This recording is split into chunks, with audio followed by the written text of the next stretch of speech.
एक आदमी के घुटने में बड़ा दर्द था, वैद्य जी के पास गया तो वैद्य जी ने 2 तरह की दवाइयां दी। पुरानी बात है, बोतल वोटल सब एक ही जैसा हुआ करता था। एक घुटने में लगाने का दिया और एक रोज पीने का दिया।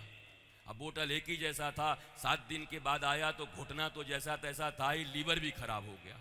अरे बोला तुम बड़े खतरनाक वैद्य हो, बर्बाद कर दिया मुझे।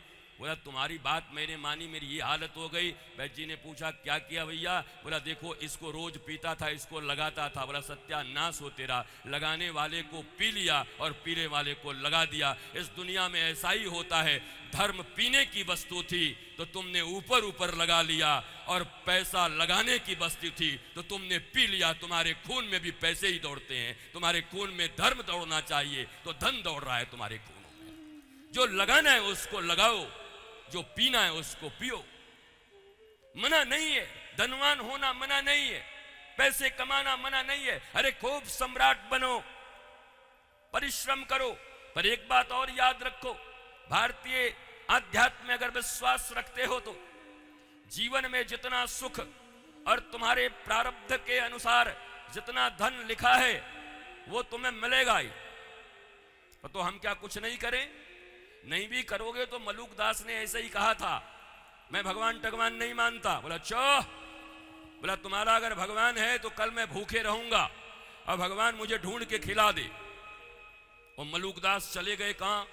घने जंगल में चले गए, ऐसा भयंकर जंगल कि कोई नहीं जाता। महाराज जाकर के एक विशाल बटवृक्ष के ऊपर बैठ गए, कोई उनको ढूंढ भी नहीं पाए। प्राचीन समय में विवाह शादी होती थी तो कोई एरोप्लेन था नहीं, वैसे समय में नहीं कोई ऐसा था, जंगल के रास्ते से ही बरबधू को और बारात को ले जाया जाता था। 15-15 दिन, 1-1 महीने के भोजन प्रसादी लेके चला करते थे लोग साथ में। महाराज उस दिन एक बारात वहीं आके रुक गई और ये ऊपर छिपे हुए बारात कहो अभी बढ़िया सब हाथों धो के भोजन निकालने ही वाले थे, पराठा भुजिया पूड़ी चढ़चड़ी भाजा सब निकालने ही वाले थे। तब तक टक टक टक टक टक टक घोड़े की आवाज सुनाई। किसी ने कहा गब्बर सिंह आ गया, डाकू आ गया, मलखान सिंह।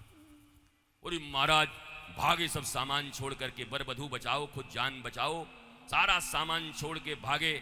जब वो लोग आए देखे यहाँ सारा सामान तो रखा है, आदमी कोई नजर नहीं आता। देखे उन लोगों को भूख लगी थी, इतना बढ़िया बढ़िया खाने का सामान था। जैसे ही सोचे पहले खा लें तो उसके सरदार ने कहा खबरदार, हो सकता है हमारे साथ कोई साजिश हो रही हो, कोई जहर मिला के रख दिया हो महाराज, मारने का कोई उपाय किया हो। बोला अब क्या करें? बोला किसी को खिलाओ। बोला किसको खिलाएं? यहाँ तो कोई मिल ही नहीं रहा है। बोला ढूंढो। बोला ढूंढो क्या, यहाँ कोई नहीं मिल रहा महाराज। और तब सब ढूंढने लगे। अचानक एक आदमी डकैत की बड़ी निगाह पक्की होगी, देखा ऊपर एक बाबा बैठा हुआ, बाबा जैसा करके बोला ए तू कौन है? बोला नीचे उतर। मलूक दास बैठे थे, पकड़ के उतारा मलूक दास को, बोला पले इधर आ, चल खा इसको।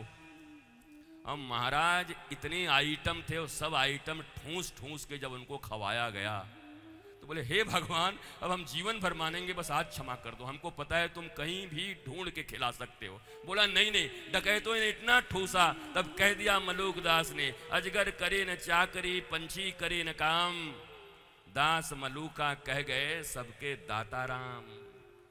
हाँ भैया ऐसा भी समय हो सकता है। इसका मतलब ये नहीं कि मैं तुमको अकर्मण्य बना रहा हूं, पर मैं तुमसे भी एक सवाल पूछता हूं, इतने कर्मठ हो तो मुकेश अंबानी क्यों नहीं बन गए?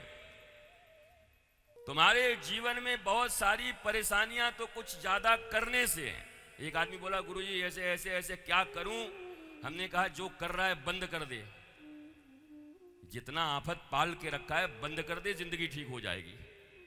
हमारी आधी जिंदगी तो इसलिए खराब है कि जो नहीं करना चाहिए वही सब कर रहे हैं, परेशान है, हैरान है, पता नहीं इस बुद्धि में क्या क्या आती है, दिन रात कर रहे हैं। भागवत धर्म बड़ा उज्जवल धर्म है। धर्म प्रोजित कैतवोत्र परमो निर्मत्सरा नाम सताम। अब हमें तो मौका ही नहीं मिला पूरी भागवत करने का। ये दूसरा श्लोक है भागवत का।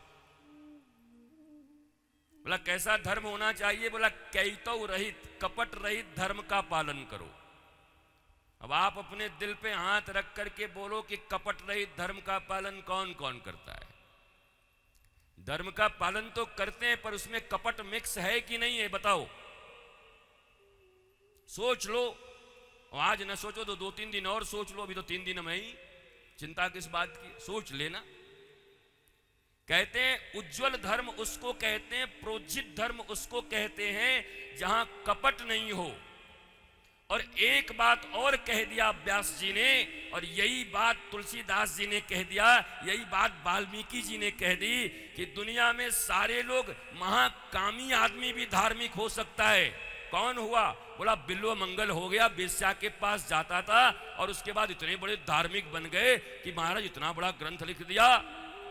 पत्नी के प्रति इतनी कामना और वासना भरी थी तुलसीदास जी में, पर देखो फिर कैसे गोस्वामी तुलसीदास जी बन गए। महाकामी आदमी भी धर्म के पथ पे जा सकता है, महालोभी आदमी भी जा सकता है, क्रोधी आदमी भी जा सकता है, मद जिसके पास अहंकार है उसका भी उपाय है। पर दुनिया में चाहे वाल्मीकि जी हो, वेद हो, उपनिषद हो, व्यास हो या तुलसीदास हो, कोई भी हो, उन लोगों ने दावा ठोक कर कह दिया कि जिसके जीवन में ईर्ष्या है, जिसके जीवन में जलनशीलता है, जिसके जीवन में जलस है, वो सब कुछ हो सकता है, पर कभी धार्मिक और शांत और आनंदित नहीं हो सकता। इस बात को याद रखो। मानोगे? कौन मानेगा?